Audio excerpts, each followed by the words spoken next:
صحیح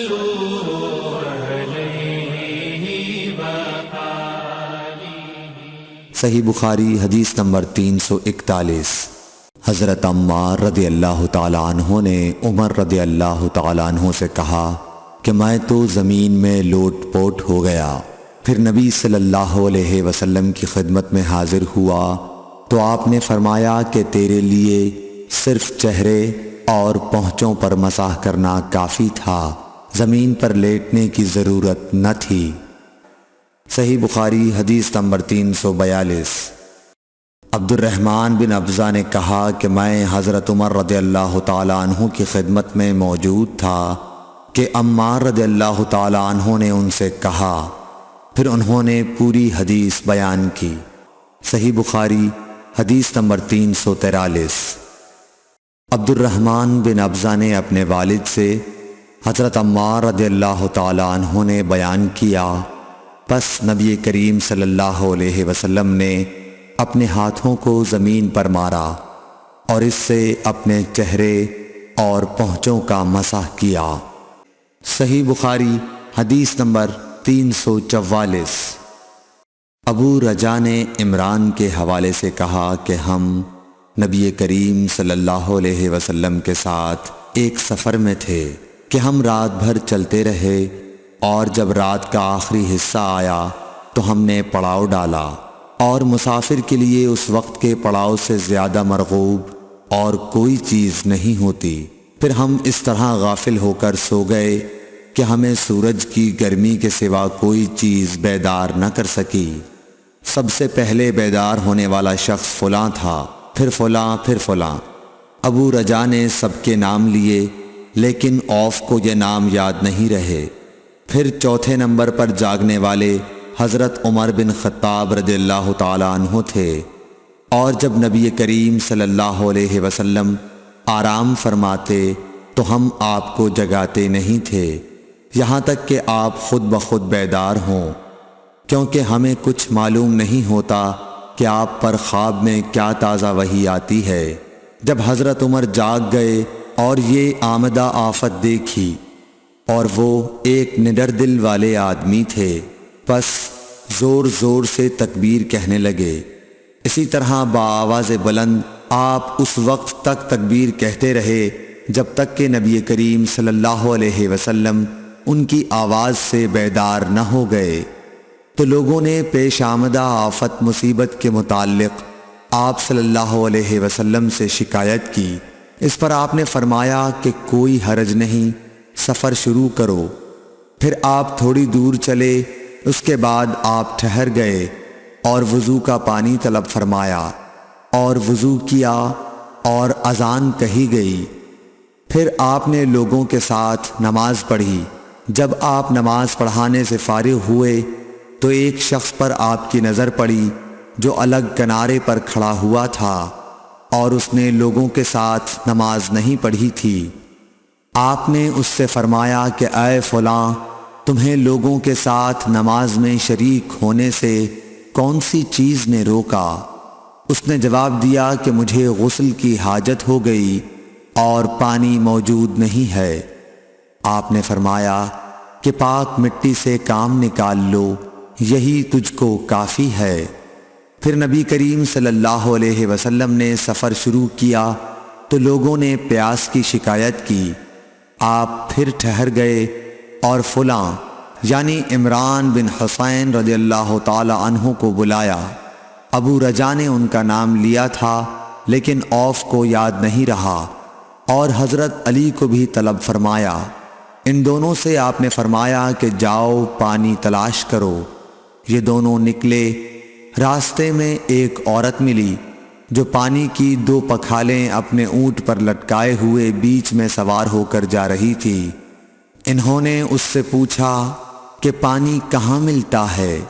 تو اس نے جواب دیا کہ کل اسی وقت میں پانی پر موجود تھی، یعنی پانی اتنی دور ہے کہ کل میں اسی وقت وہاں سے پانی لے کر چلی تھی، آج یہاں پہنچی ہوں، اور ہمارے قبیلے کے مرد لوگ پیچھے رہ گئے ہیں۔ انہوں نے اس سے کہا اچھا ہمارے ساتھ چلو۔ اس نے پوچھا کہاں چلوں؟ انہوں نے کہا رسول اللہ صلی اللہ علیہ وسلم کی خدمت میں۔ اس نے کہا اچھا وہی جن کو لوگ صابی کہتے ہیں؟ انہوں نے کہا یہ وہی ہیں جسے تم کہہ رہی ہو۔ اچھا اب چلو۔ آخر یہ دونوں حضرات اس عورت کو حضرت صلی اللہ علیہ وسلم کی خدمت مبارک میں لائے اور سارا واقعہ بیان کیا۔ عمران نے کہا کہ لوگوں نے اسے اونٹ سے اتار لیا، پھر نبی کریم صلی اللہ علیہ وسلم نے ایک برتن طلب فرمایا اور دونوں پکھالوں یا مشکیزوں کے منہ اس برتن میں کھول دیے، پھر ان کا اوپر کا منہ بند کر دیا، اس کے بعد نیچے کا منہ کھول دیا، اور تمام لشکریوں میں منادی کر دی گئی کہ خود بھی سیر ہو کر پانی پئیں اور اپنے تمام جانوروں وغیرہ کو بھی پلا لیں۔ پس جس نے چاہا پانی پیا اور پلایا اور سب سیر ہو گئے۔ آخر میں اس شخص کو بھی ایک برتن میں پانی دیا جسے غسل کی ضرورت تھی۔ آپ نے فرمایا لے جا اور غسل کر لے۔ وہ عورت کھڑی دیکھ رہی تھی کہ اس کے پانی سے کیا کیا کام لیے جا رہے ہیں، اور خدا کی قسم جب پانی لیا جانا ان سے بند ہوا تو ہم دیکھ رہے تھے کہ اب مشکیزوں میں پانی پہلے سے بھی زیادہ موجود تھا۔ پھر نبی کریم صلی اللہ علیہ وسلم نے فرمایا کہ کچھ اس کے لیے کھانے کی چیز جمع کرو۔ لوگوں نے اس کے لیے عمدہ قسم کی کھجور، اجوا، آٹا اور ستو اکٹھا کیا، یہاں تک کہ بہت سارا کھانا اس کے لیے جمع ہو گیا، تو اسے لوگوں نے ایک کپڑے میں رکھا اور عورت کو اونٹ پر سوار کر کے اس کے سامنے وہ کپڑا رکھ دیا۔ رسول اللہ صلی اللہ علیہ وسلم نے اس سے فرمایا کہ تمہیں معلوم ہے کہ ہم نے تمہارے پانی میں کوئی کمی نہیں کی ہے، لیکن اللہ تعالیٰ نے ہمیں سیراب کر دیا۔ پھر وہ اپنے گھر آئی، دیر کافی ہو چکی تھی، اس لیے گھر والوں نے پوچھا کہ اے فلانی کیوں اتنی دیر ہوئی؟ اس نے کہا ایک عجیب بات ہوئی، وہ یہ کہ مجھے 2 آدمی ملے اور وہ مجھے اس شخص کے پاس لے گئے جسے لوگ صابی کہتے ہیں۔ وہاں اس طرح کا واقعہ پیش آیا۔ خدا کی قسم وہ تو اس کے اور اس کے درمیان سب سے بڑا جادوگر ہے۔ اور اس نے بیچ کی انگلی اور شہادت کی انگلی آسمان کی طرف اٹھا کر اشارہ کیا۔ اس کی مراد آسمان اور زمین سے تھی، یا پھر وہ واقعی اللہ کا رسول ہے۔ اس کے بعد مسلمان اس قبیلے کے دور و نزدیک کے مشرکین پر حملے کیا کرتے تھے، لیکن اس گھرانے کو جس سے اس عورت کا تعلق تھا کوئی نقصان نہیں پہنچاتے تھے۔ یہ اچھا برتاؤ دیکھ کر ایک دن اس عورت نے اپنی قوم سے کہا کہ میرا خیال ہے کہ یہ لوگ تمہیں جان بوجھ کر چھوڑ دیتے ہیں، تو کیا تمہیں اسلام کی طرف کچھ رغبت ہے؟ قوم نے عورت کی بات مان لی اور اسلام لے آئی۔ حضرت ابو عبداللہ امام بخاری رحمۃ اللہ علیہ نے فرمایا کہ سبا کے معنی ہیں اپنا دین چھوڑ کر دوسرے کے دین میں چلا گیا۔ اور ابو العالیہ نے کہا ہے کہ صائبین اہل کتاب کا ایک فرقہ ہے جو زبور پڑھتے ہیں، اور سورہ یوسف میں جو عصب کا لفظ ہے وہاں بھی اس کے معنی عمل کے ہیں۔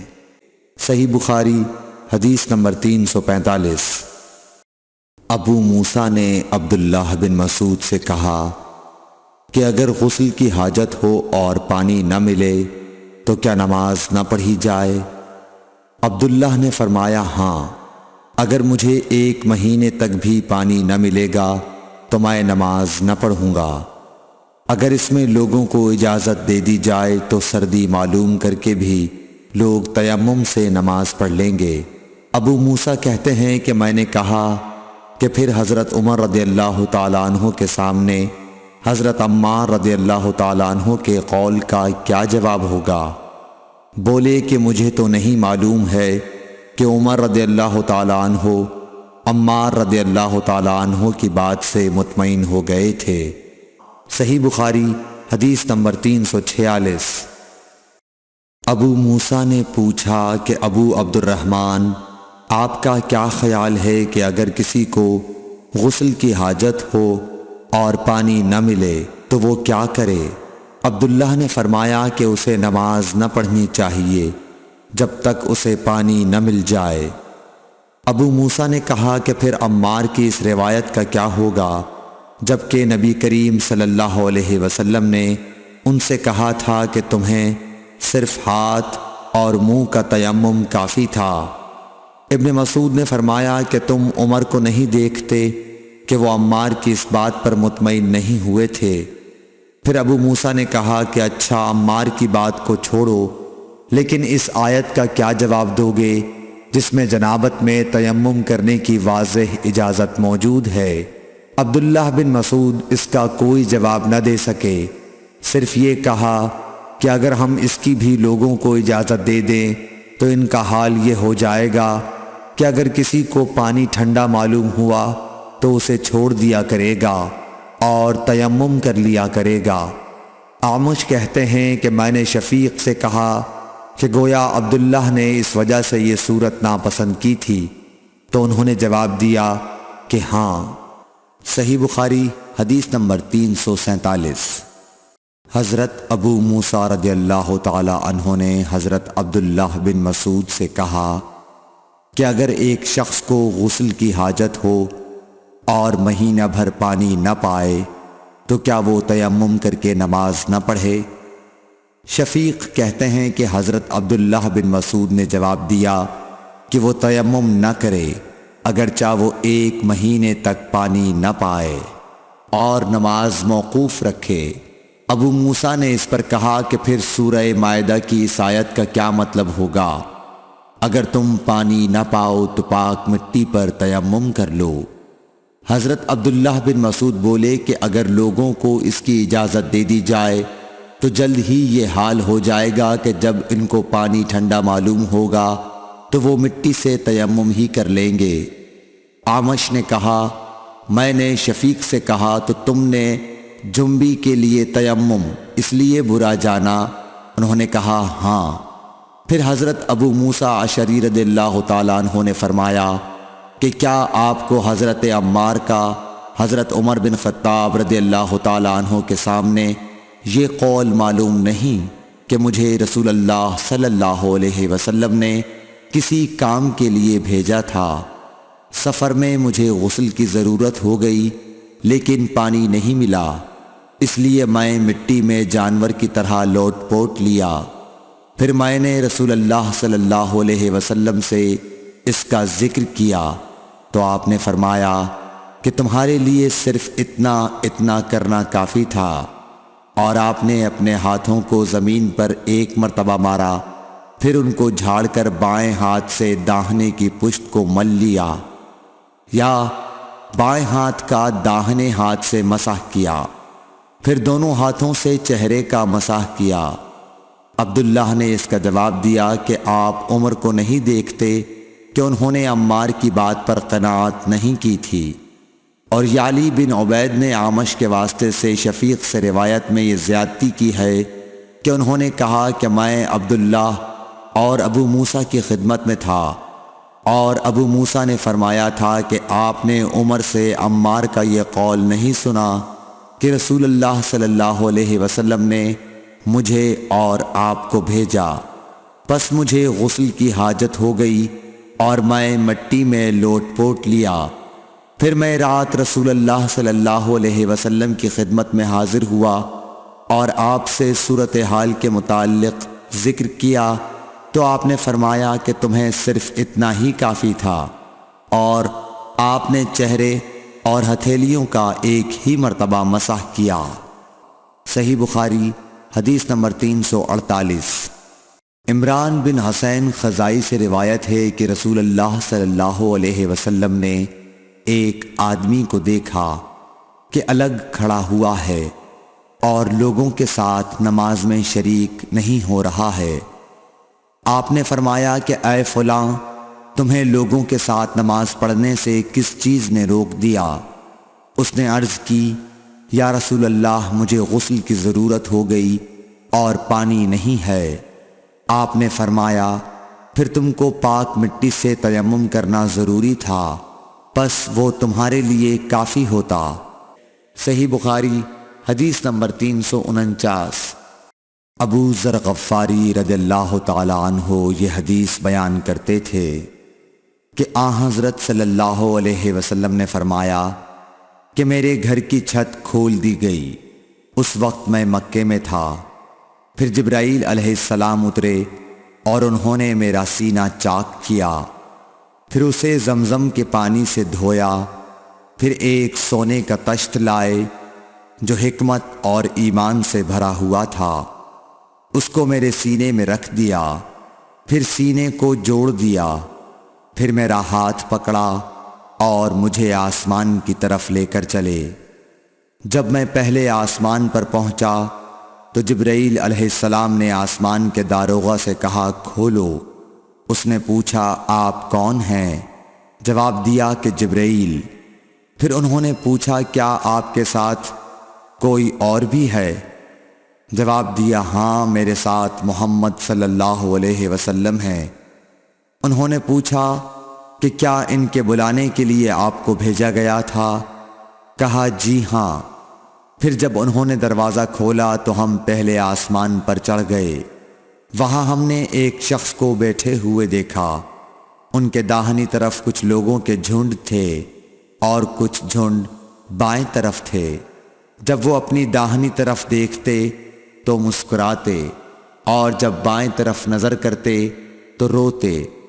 انہوں نے مجھے دیکھ کر فرمایا آؤ اچھے آئے ہو، صالح نبی اور صالح بیٹے۔ میں نے جبرائیل علیہ السلام سے پوچھا یہ کون ہیں؟ انہوں نے کہا کہ یہ آدم علیہ السلام ہیں، اور ان کے دائیں بائیں جو جھنڈ ہیں یہ ان کے بیٹوں کی روحیں ہیں۔ جو جھنڈ دائیں طرف ہیں وہ جنتی ہیں اور بائیں طرف کے جھنڈ دوزخی روحیں ہیں۔ اس لیے جب وہ اپنے دائیں طرف دیکھتے ہیں تو خوشی سے مسکراتے ہیں، اور جب بائیں طرف دیکھتے ہیں تو رنج سے روتے ہیں۔ پھر جبرائیل مجھے لے کر دوسرے آسمان تک پہنچے اور اس کے داروغہ سے کہا کہ کھولو۔ اس آسمان کے داروغہ نے بھی پہلے داروغہ کی طرح پوچھا، پھر کھول دیا۔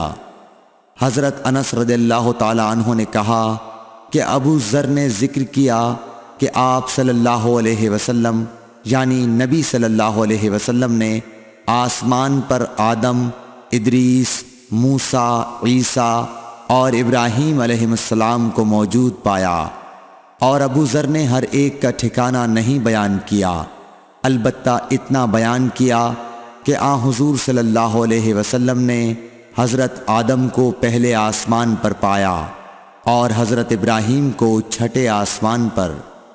انس نے بیان کیا کہ جب جبرائیل علیہ السلام نبی کریم صلی اللہ علیہ وسلم کے ساتھ ادریس علیہ السلام پر گزرے تو انہوں نے فرمایا کہ آؤ اچھے آئے ہو، صالح نبی اور صالح بھائی۔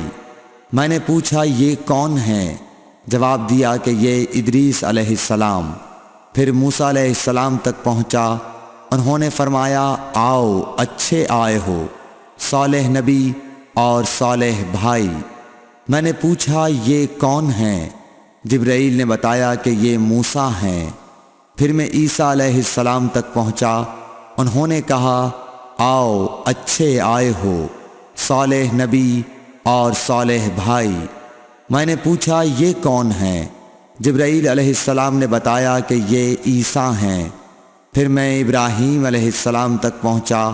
انہوں نے فرمایا آؤ اچھے آئے ہو، صالح نبی اور صالح بیٹے۔ میں نے پوچھا یہ کون ہیں؟ جبرائیل علیہ السلام نے بتایا کہ یہ حضرت ابراہیم علیہ السلام ہیں۔ ابن شہاب نے کہا کہ مجھے ابو بکر بن حزم نے خبر دی کہ عبداللہ بن عباس اور ابو حبا الانصاری رضی اللہ عنہم کہا کرتے تھے کہ نبی کریم صلی اللہ علیہ وسلم نے فرمایا، پھر مجھے جبرائیل لے کر چڑھے۔ اب میں اس بلند مقام تک پہنچ گیا جہاں میں نے قلم کی آواز سنی جو لکھنے والے فرشتوں کے قلموں کی آواز تھی۔ ابن حزم نے اپنے شیخ سے اور انس بن مالک نے ابو ذر سے نقل کیا کہ نبی کریم صلی اللہ علیہ وسلم نے فرمایا، پس اللہ تعالیٰ نے میری امت پر 50 وقت کی نمازیں فرض کیں، میں یہ حکم لے کر واپس لوٹا۔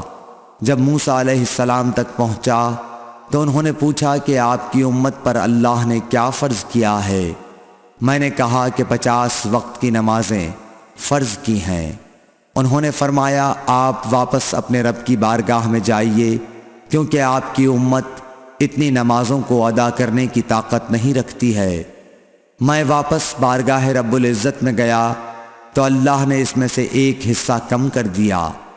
پھر موسیٰ علیہ السلام کے پاس آیا اور کہا کہ ایک حصہ کم کر دیا گیا ہے۔ انہوں نے کہا کہ دوبارہ جائیے، کیونکہ آپ کی امت میں اس کی برداشت کی بھی طاقت نہیں ہے۔ پھر میں بارگاہ رب العزت میں حاضر ہوا، پھر ایک حصہ کم ہوا۔ جب موسیٰ کے پاس پہنچا تو انہوں نے فرمایا کہ اپنے رب کی بارگاہ میں پھر جائیے، کیونکہ آپ کی امت اس کو بھی برداشت نہ کر سکے گی۔ پھر میں بار بار آیا گیا، پس اللہ تعالیٰ نے فرمایا کہ یہ نمازیں عمل میں 5 ہیں اور ثواب میں 50 کے برابر ہیں، میری بات بدلی نہیں جاتی۔ اب میں موسیٰ کے پاس آیا تو انہوں نے پھر کہا کہ اپنے رب کے پاس جاؤ، لیکن میں نے کہا کہ مجھے اپنے رب سے شرم آتی ہے۔ پھر جبرائیل مجھے سدرۃ المنتہا تک لے گئے، جسے کئی طرح کے رنگوں نے ڈھانک رکھا تھا، جن کے متعلق مجھے معلوم نہیں ہوا کہ وہ کیا ہیں۔ اب کے بعد مجھے جنت میں لے جایا گیا۔ میں نے دیکھا کہ اس میں موتیوں کے ہار ہیں اور اس کی مٹی مشک کی ہے۔ صحیح بخاری حدیث نمبر 350۔ حضرت عائشہ صدیقہ رضی اللہ تعالیٰ عنہ نے فرمایا کہ اللہ تعالیٰ نے پہلے نماز میں 2 رکعت فرض کی تھی، سفر میں بھی اور اقامت کی حالت میں بھی۔ پھر سفر کی نماز تو اپنی اصلی حالت پر باقی رکھی گئی اور حالت اقامت کی نمازوں میں زیادتی کر دی گئی۔ Thanks for watching. Don't forget to like, comment, share and subscribe to